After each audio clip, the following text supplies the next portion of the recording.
the next question. What is going to be required from all sides to boost esports in New Zealand to that of Australia's level? Take it away, Scott. All right, so to begin with, I don't feel like Australia is so far ahead that we can never catch them, which is a good thing. The events that are happening in Australia at the moment, I think I have really only experience with the Riot events that are happening in Australia, and the reason behind that is that their head office is there, funnily enough, so it makes it easier for them to get the venues and to get the staff out there to man them. So you see things like the autumn regionals, etc., etc. And I think that can definitely happen in New Zealand as well. What's required is New Zealand gamers, letting them know that the fan base is here, the viewer base is here, people are willing and happy to come to an event like that, and making ourselves heard and known is to me, the first and foremost step in getting that to happen, and then to have the companies or the organizations to put on the production over here. And I feel like that we have that as well. So it's more reiterating on a point I made earlier about getting the individual involved, making sure your voice is heard. I feel like the vocal minority of us, I feel like the vocal minority at the moment. I know there are so many League of Legends players, but a lot of them are too busy playing the game to get involved in the scene and the community, which is understandable, but it'd be a lot more helpful if they were shouting at the top of their lungs on rooftops, etc. Yeah, do better for videos and sponsorship stuff as well, just showing everyone how big it is and how enthusiastic we all are. Yeah. Yeah, definitely. Michael, Matt, do you guys have any insight into how we could beat Australia in the little esports race that's coming up in Oceania? I personally, I don't think it's about necessarily beating them. Nah, it's not. Yeah, I think along with what Scott said, part of it is just getting the people out there for that first time. I remember one of the first kind of live events I went to was one I think you actually ran at Auckland University, like a casual league LAN at the end of the year. I think this was 2 years ago or so now. And I thought, oh yeah, I'm just rocking out for a day to just real simple, play on the uni's computers, play LOL for a day. And there was so many people there, and I got to meet so many cool people. End up winning some stuff, and I was like, this is really cool. There's actually a bigger scene than I ever thought there could be for this. And from there, that's where I started to realize, yeah, we should be asking for more stuff, not just sitting back and playing at our homes by ourselves. So yeah, I think it is just about getting people out there, get them to experience it, and then get them hooked on that live event, big sort of rush, and hopefully then they can start getting the name out more. Yeah. It's like all of those people that look at concerts and go, but I could just sit at home and listen to them and it would be perfect. And yeah, I can do what I want. It's the live experience. It's the live experience. They have to go there first to really know what the hell's going on, and while they're thinking about it, it's so hard to really know. Maybe we could bring it to people's homes. We could bash in the door. All those introverts. I'm sorry, introverts. I won't be like that. I'm a little bit of an introvert myself. Matt, any 2 cents you want to check in there before I throw mine in? Yeah, just mentioning what you just said before about how people saying a lot of people relate it to, well, they'll say, why would I watch the game when I can just play it? And that statement, that question, really, really angers me because, well, not really angers, but it just kind of annoys me. But when they say it, it's like, but that's not the same thing for sports. People play rugby, they play soccer, but they still watch professional teams play it, and they have a great time doing it. So I don't see why the same thing can't be said for esports. I have a great time playing League of Legends, but I love watching professional teams play it.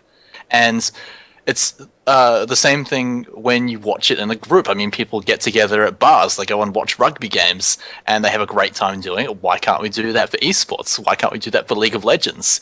It's exactly the same thing, and it provides great entertainment value. And another thing that's needed from all sides to get us up to Australia's level or even further is getting people out of that mentality. Just because there's such a culture in New Zealand and possibly Australia too that's just real sports, and nothing about entertainment from video games coming, especially in watching it. It's kind of almost frowned upon by the main stereotypical New Zealand culture. But I agree it's changing, and that's great. But we really need to get past that stereotype that it's not just a game anymore.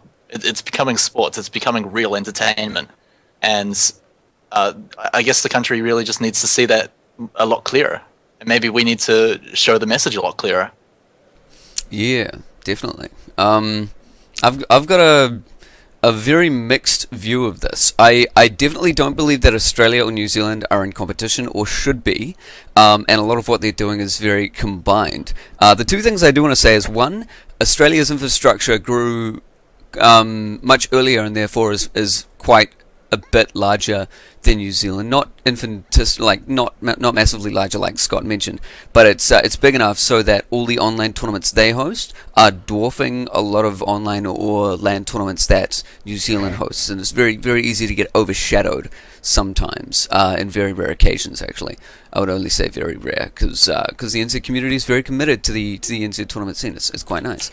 That being said, the whole crux of the question that was asked, what's going to be required from all sides to boost esports in NZ to that of Australia's level, I think is more focused on the players than the scene itself, than the esports scene or the support for the esports scene.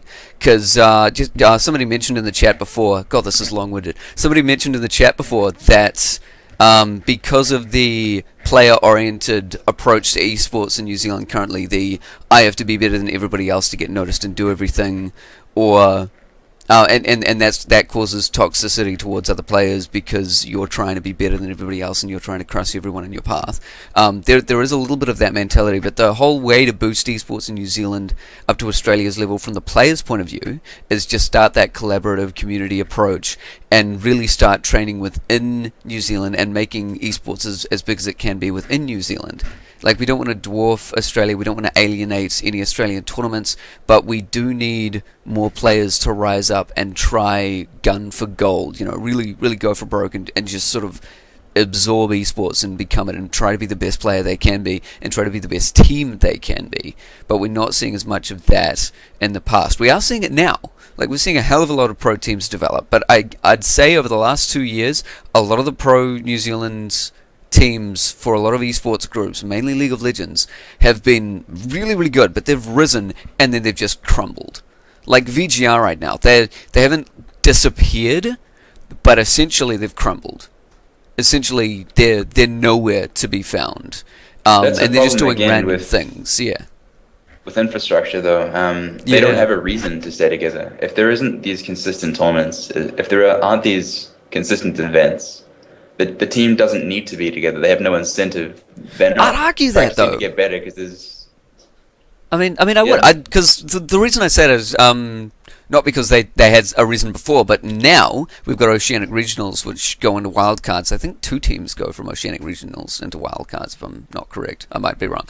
But we've got the opportunity to go into wildcards which feeds into Worlds if you're prepared to train hard enough and go for broke. There isn't a confirmed.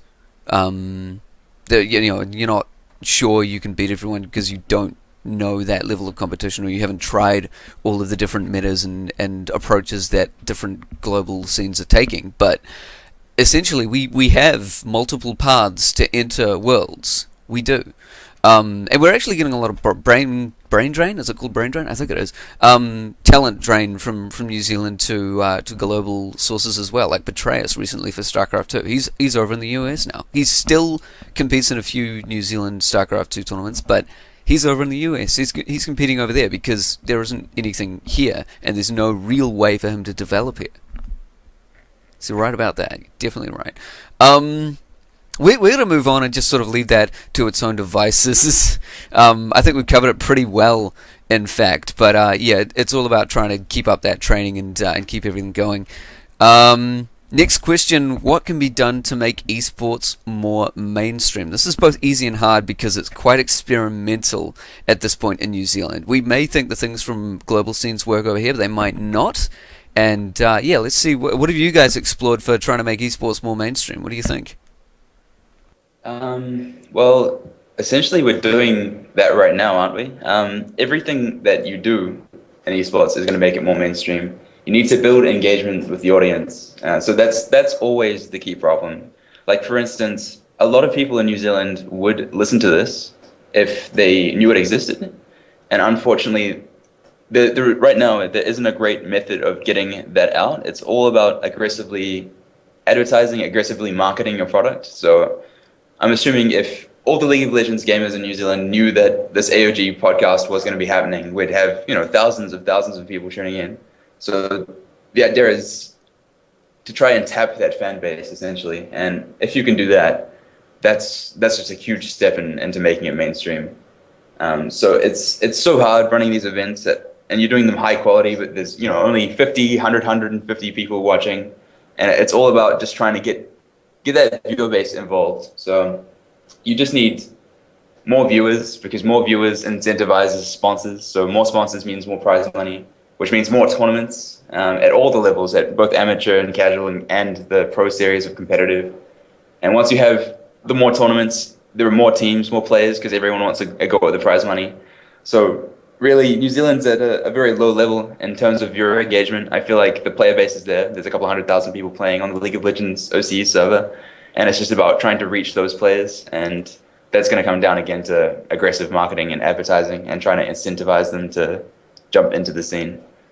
So I think everything that we do and everything that APoG do is aimed towards making it more mainstream in one way or another. But it's such a huge, terrible goal to try move towards. Yeah, and it's like shooting darts blindly. It really is, yeah. Mm. Cool. Anybody else? I think that's it in a nutshell. Yeah, I think Scott's talked about how to make esports more sort of mainstream within the esport community. I think to make it more mainstream, if they're trying to ask that about mainstream in the public, so people that don't play games, I think it's all about getting them to come and see what it's all about. Initially, I know when I was younger, and probably all of you guys younger, when you played games, parents and other people saw it as kind of this weird niche thing. You sit in your room, you just play video games by yourself. Now, though, it's so much more than that. It's such a positive experience to go out and go to these events, go to the likes of Digital Nations, play in tournaments.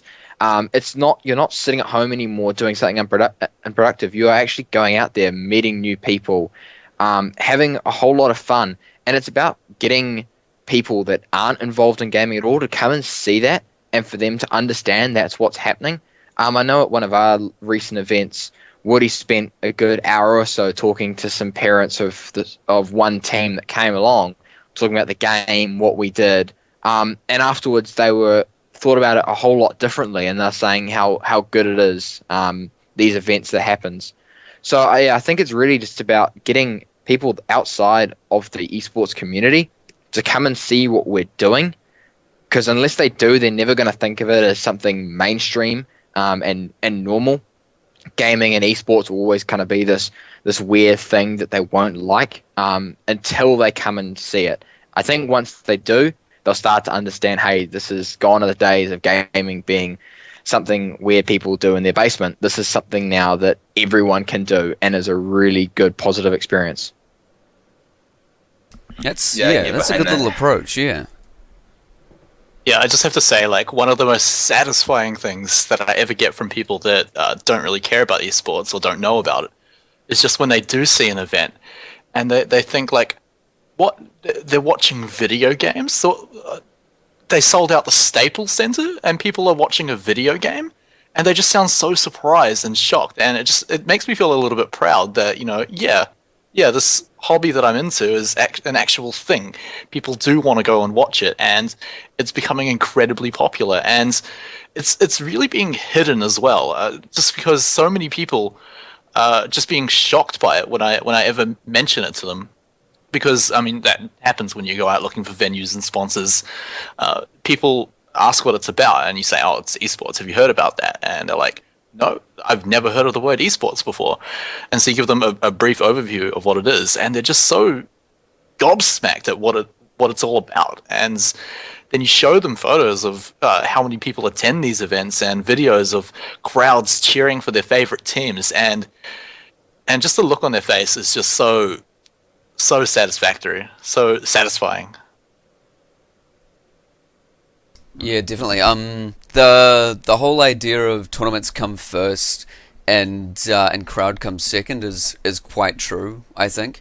In the beginning anyway, in the short run, in the beginning, you need to have something there for people to watch and for people to get excited about. I remember, when the skill was so low a couple of years ago, because we were running on the NA server for League, and nobody was watching because it just wasn't worth the competition. It just wasn't exciting enough. It wasn't engaging enough. People weren't being risky enough. And then there were a few teams that rose up and did that, and the viewer count sort of rose. And we started getting 70 instead of 20, and then we talked to the Australian scene, and they started getting involved. They were like, "There's some really good teams here. Oh, bigger tournaments happen." It's once the infrastructure, it's infrastructure, Scott. It's always infrastructure. It just goes back to infrastructure. I could bang on that drum all day. Yeah, but it's so true. And yeah, with the infrastructure comes viewers and excitement, and the more that happens, the more word of mouth grows, the more you can show other people what's going on, and that surprise from people who don't understand it or see it or know about it, and when they hear about it, they're surprised. That surprise will soon turn into expectation. It'll just happen. It'll be there, and they're like, okay, there's another event on. Of course there is. Why wouldn't there be? But viewers. It's about the viewers and the community coming together a lot for the mainstream. Trying to make it open to the mainstream is a lot about making the game more understandable, I feel, to an audience that doesn't understand it. I still get a lot of people coming to barcrafts and events who don't know anything about the games that are being streamed, and we're able to explain it to them, and that opens them up to being engaged and more interested in the stream. It gives them a chance, and I think there needs to be more of that out there, more ways of dumbing down the game in an explanation point of view, not in a gameplay point of view, which is where a lot of the gaming scene I feel is going. That's a pet peeve of mine. I just hate that. But we need to be able to explain things more simply, and the hecticness of like team fights and League of Legends and things can be quite off-putting, but if we explain it properly enough, then it's easy enough to see that when the dust clears, there's one obvious winner. It's as simple as that. It's about explanation and trying to make everyone understand what they're watching, and then they can get drawn into it. Then they can cheer because they know what to cheer for. They know why they're getting excited. Yeah, it really just comes back to that, the individual getting excited. It's such a rewarding feeling being in esports and seeing that light in someone's eyes appear, the twinkle in the corner of their eyes when they realize the scene is here. I can play video games. There could be a future for me in it. It's a good feeling.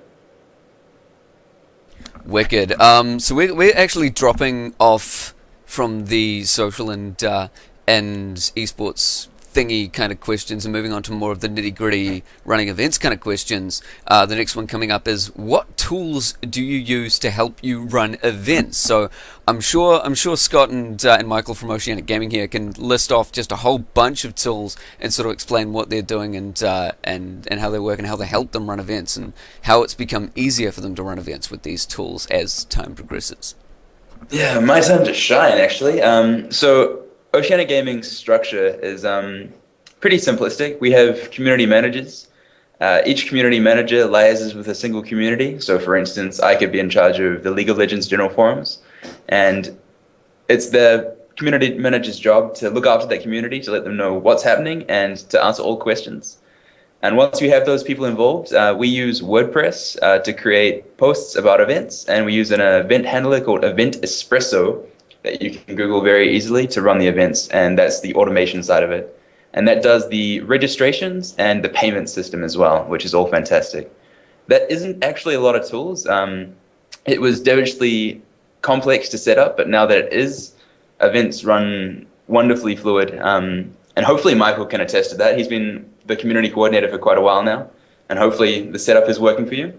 Yeah, it's brilliant. We get to come up to these events, walk in, and we've got a printed list, all the players, all their details, the brackets are ready to go. One of the recent events, we had a team kind of rock up in the day and been like, hey, we've kind of registered, haven't really completed it, so you haven't included us in it, but can we play in it? And they're so good now that we literally just go on, say, yep, new team, figures it all out for us, gives it right there. Every player can go online and see the brackets, who they've got to play next, when they're going to be playing, if they're going to be streamed, how well every other team's done. So yeah, the stuff we've got behind us now is really good. It makes running it so much easier than what I thought it would be, having to sign up people manually and, personally do it. So it's so good. Yeah, and on top of that, I'm sure there's the software that most, if not all, organizations are using in a streaming tool to get you onto Twitch.tv. So the big favorites, OBS, the open source tool that everyone should be supporting, as well as XSplit. And I think that's pretty much it. The shoutcasters and the streamers use Twitch.tv, and we've got the back end of WordPress and Event Espresso. Obviously, one large one that we have to point out is Facebook and just advertising online.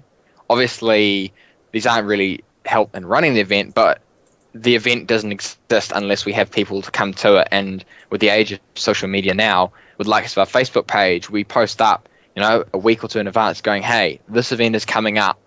Get ready. Make sure you're not doing anything that night. A little bit further out, we say, hey, make sure you come along. And it's such a great way to get people that might just be sitting there going, oh, I've got nothing to do tonight. All of a sudden, oh, look, there's an event I can come along to, have a bit of fun, win some prizes, So those two parts of it are massively important. And without them, we would have next to no one coming along every night to watch what we do. Wicked additions. That's a lot more in depth than I thought we'd actually get to go into. But that was great. Thanks, guys. We're now going to move on to viewer chat questions. So if you guys have anything you want to ask Oceanic Gaming, or if you just want to explore the esports sort of world in general for New Zealand and Australia, or even actually, because we're covering so much of it now anyway, then just check it over in the Twitch chat and we'll make a note of it. We do have one here currently that is straying off the LoL path in a way, which is just brilliant. I like supporting other games because I like to see a wide array of esports scenes come together, despite LoL being a big and really good one. I understand. The question is, how strong are the LoL and Dota 2 scenes in Oceania compared to StarCraft 2? And this is coming from someone with a StarCraft 2 background. Now, I just quickly want to very other way around, whatever, say that currently League of Legends is running a massive amount of stuff, staggering even compared to any other esports tournament known to man in Oceania right now. It's insane. And he talks actually about the ACL for StarCraft 2. Currently the ACL are running a League of Legends Round 2 for the Oceanic Winter Regionals qualifiers. That feeds into the Oceanic Winter Regionals, that feeds into the wildcard tournaments, that feeds into the League of Legends Global Grand Finals. So there's an insane amount going on for LoL. Now, I'm not too familiar with the Dota 2 scene. I know it exploded a while back, and there were 64 teams and like a bunch of online tournaments. It was massive, but I don't know at what point it is now.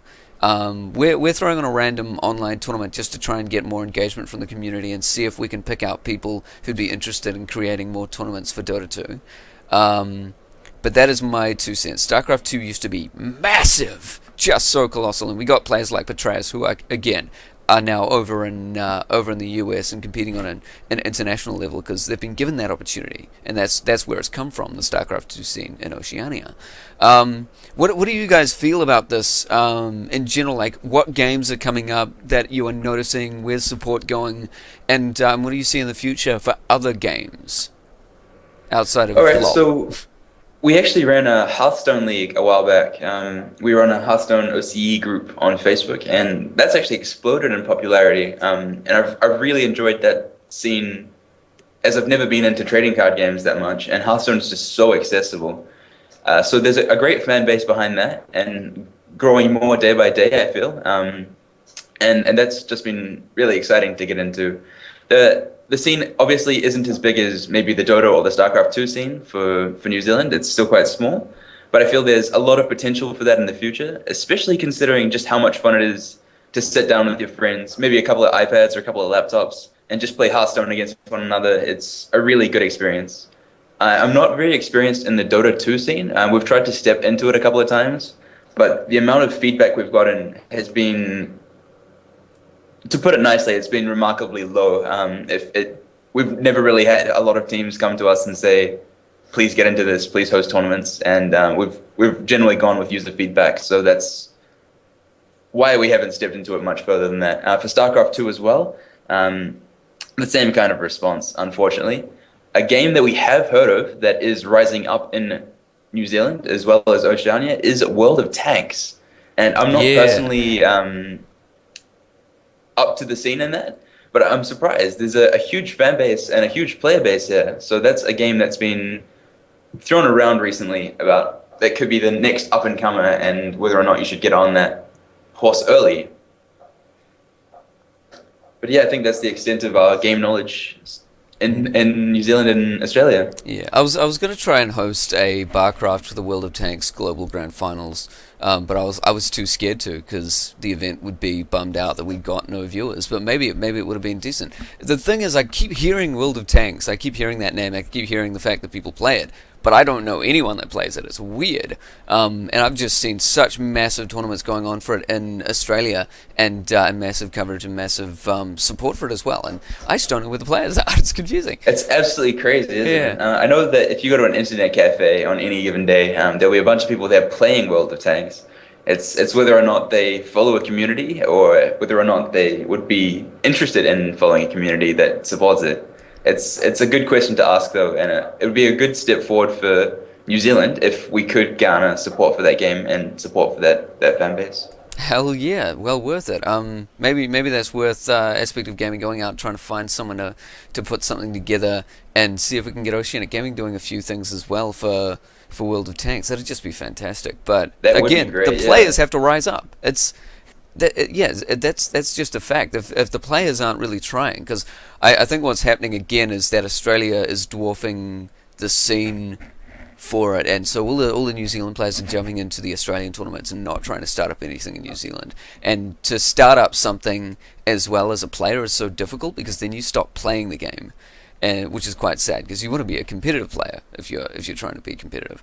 You don't want to start up an eSports organization and then not play the game anymore. You love the game.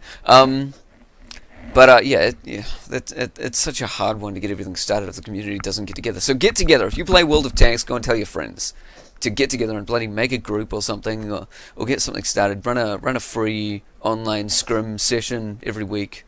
Get the rest of the country involved. Does anybody else have anything to say about other scenes for game? I mean, for games in general. I mean, Matt, what has the response been for the Dota 2 OUSA tournament? Has that been phenomenal compared to LoL, or what's it all like? Compared to LoL, no, I wouldn't say phenomenal. I did go along to the finals, or the semi-finals, which was 10 hours each day was the event on Saturday and Sunday last weekend. I went along to that. I'm not really a Dota guy myself, but I went along to support the event. And I could roughly follow what was going on, because, I mean, I know roughly what each hero does, and of course I play LoL, so I know the general idea of it.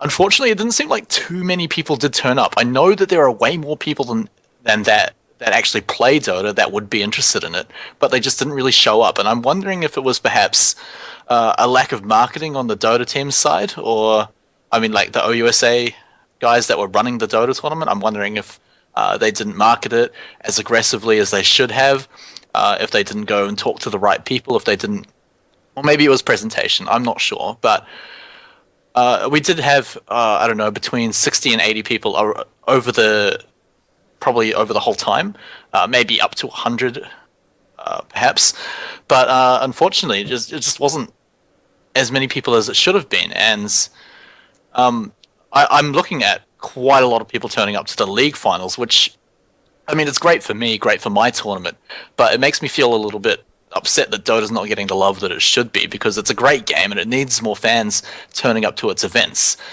And so while we're all going to be good for the league tournament, the Dota guys really need to start going to their own events.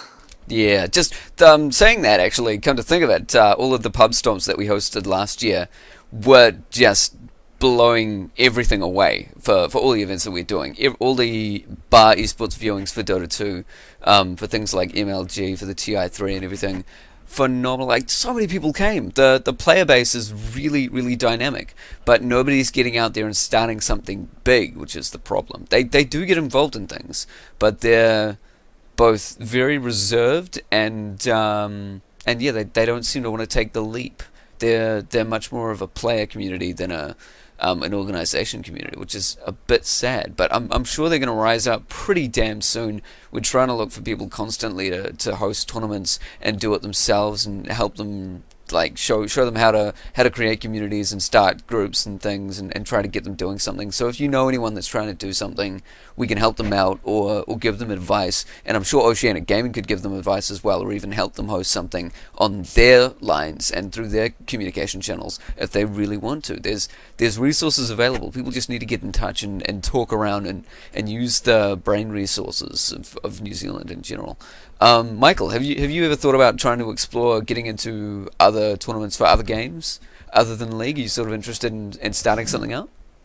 In the past, I have been.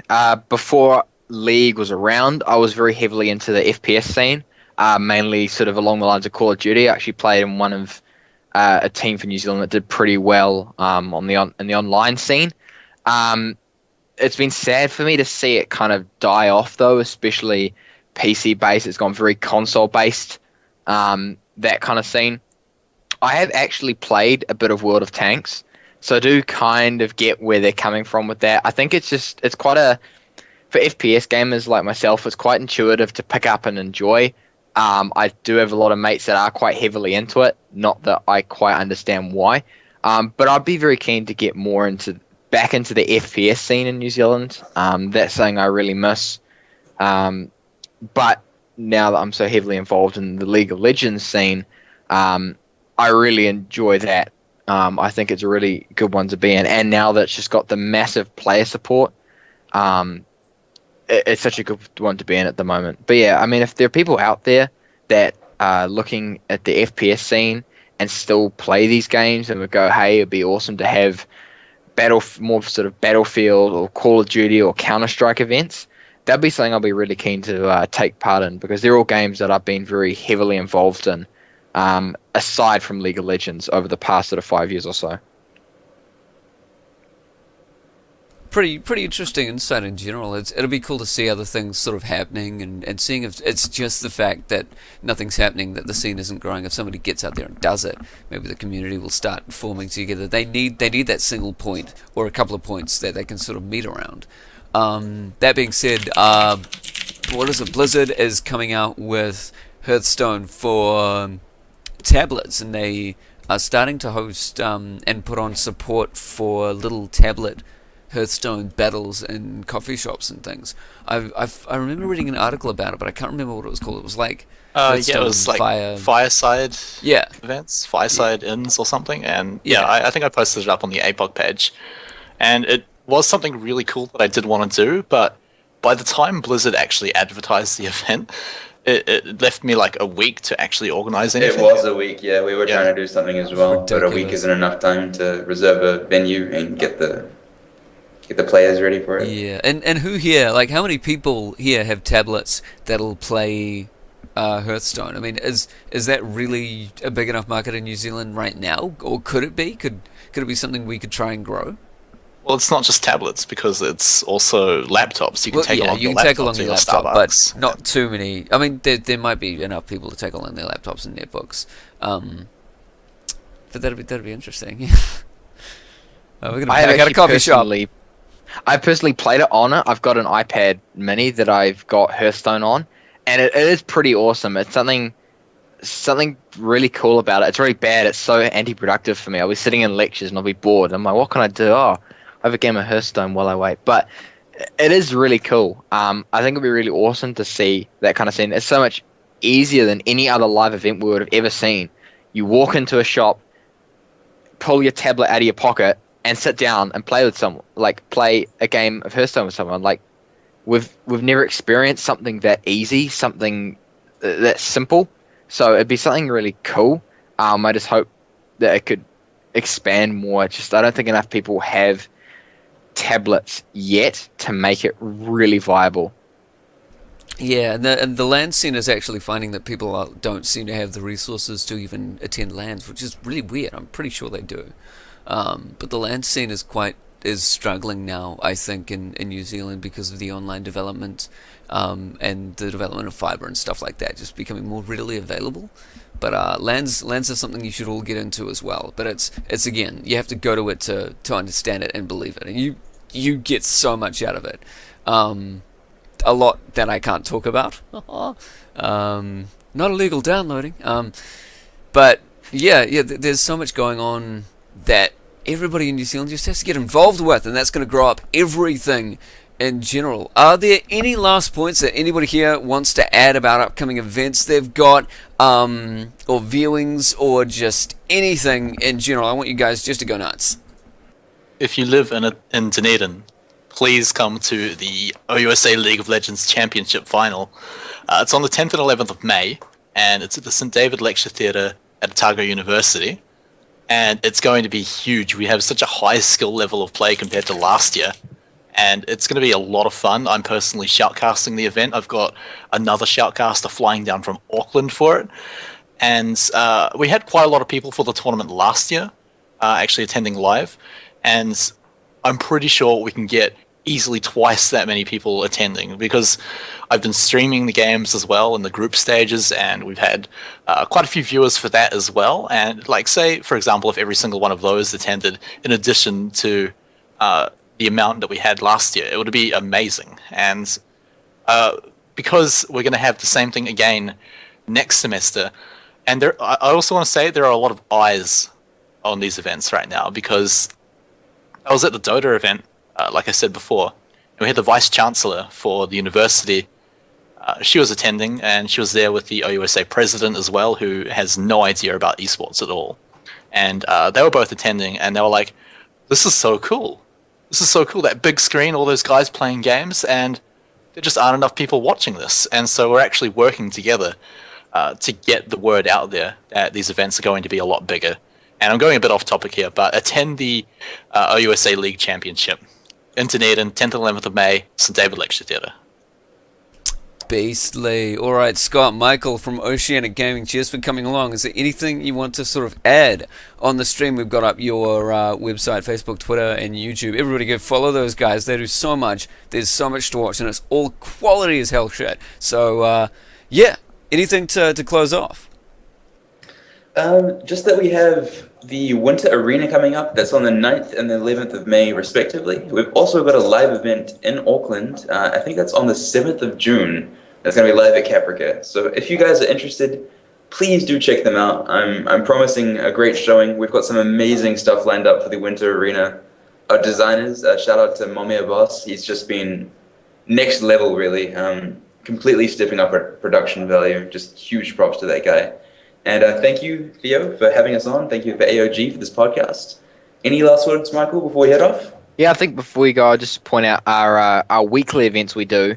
So we've just finished our run of events with Playtech that may or may not be coming back, so hold tight for that one. But Tuesday and Thursday nights at 8 p.m. New Zealand Standard Time and ranging between 6 and 3 in Australia, we run events for about 3 hours every night. They're all free for anyone to come and join in.